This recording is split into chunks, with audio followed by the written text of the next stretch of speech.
নতুন প্রধানমন্ত্রীর হাত ধরে যেন দেশের মানুষ ভালো থাকেন এমন প্রত্যাশা রেখেছেন সঙ্গীত শিল্পী কনক চাপা, যার সামাজিক যোগাযোগ মাধ্যমে সকলের সাথে এক পোস্টের মাধ্যমে শেয়ার করেছেন এই শিল্পী।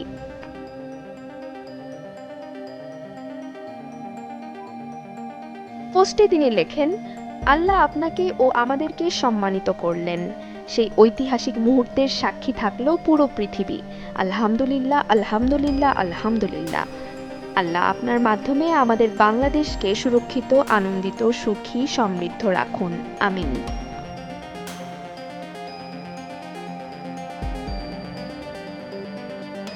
টানা ১৭ বছর পর যেন স্বেচ্ছার নির্বাসন কাটিয়ে আবারও আপন আলোয় ফিরেছেন বরেণ্য সঙ্গীতশিল্পী কনক চাপা।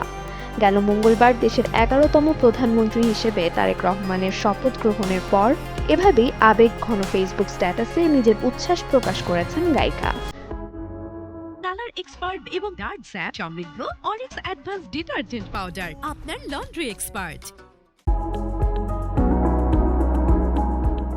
শুধুমাত্র নতুন প্রধানমন্ত্রী তারেক রহমানই নন, এই ক্রান্তিকালে শিল্পীর ফেসবুক প্রোফাইল জুড়ে দেখা গেছে দলের আরও বিজয়ী নেতাদের প্রতি শুভকামনা বার্তা, যার মধ্যে ইকবাল হোসেন টুকুকে নিয়ে শিল্পী লেখেন, আলহামদুলিল্লাহ, আল্লাহ আপনাকে আবারও সম্মানিত করেছেন উত্তরবঙ্গের সিংহ পুরুষ শ্রদ্ধেয় ইকবাল হাসান মাহমুদ টুকু ভাই।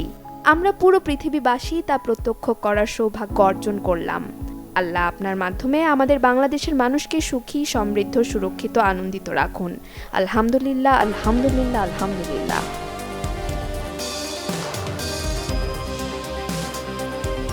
রুহুল কবির রিজভীকে শুভেচ্ছা জানিয়ে বলেন, দিনরাত না ঘুমিয়ে নিরলসভাবে অকুত ভয় যোদ্ধা আমাদের রিজভী ভাই সারাক্ষণ বাংলাদেশ জাতীয়তাবাদ দল বিএনপিকে জাগ্রত রেখেছেন দুঃসময়ে। আল্লাহ তাকে সেই সম্মান দিয়েছেন। তিনি মাননীয় প্রধানমন্ত্রী সাহেবের উপদেষ্টা পরিষদের সম্মানিত একজন, যা একজন মন্ত্রীর পদমর্যাদা বহন করে।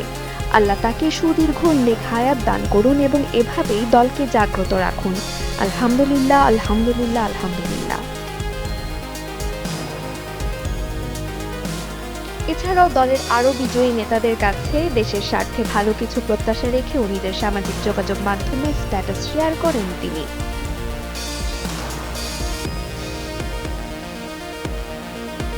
বিগত ১.৫ দশকেরও বেশি সময় ধরে রাষ্ট্রীয় অনুষ্ঠান ও টেলিভিশন মিডিয়া থেকে অনেকটা অঘোষিতভাবেই দূরে রাখা হয়েছিল কনক চাপাকে। ২০১৮ সালের একাদশ জাতীয় সংসদ নির্বাচনে সিরাজগঞ্জ ১ আসন থেকে বিএনপির প্রার্থী হিসেবে প্রতিদ্বন্দ্বিতা করেছিলেন তিনি। Desk report, channel 24।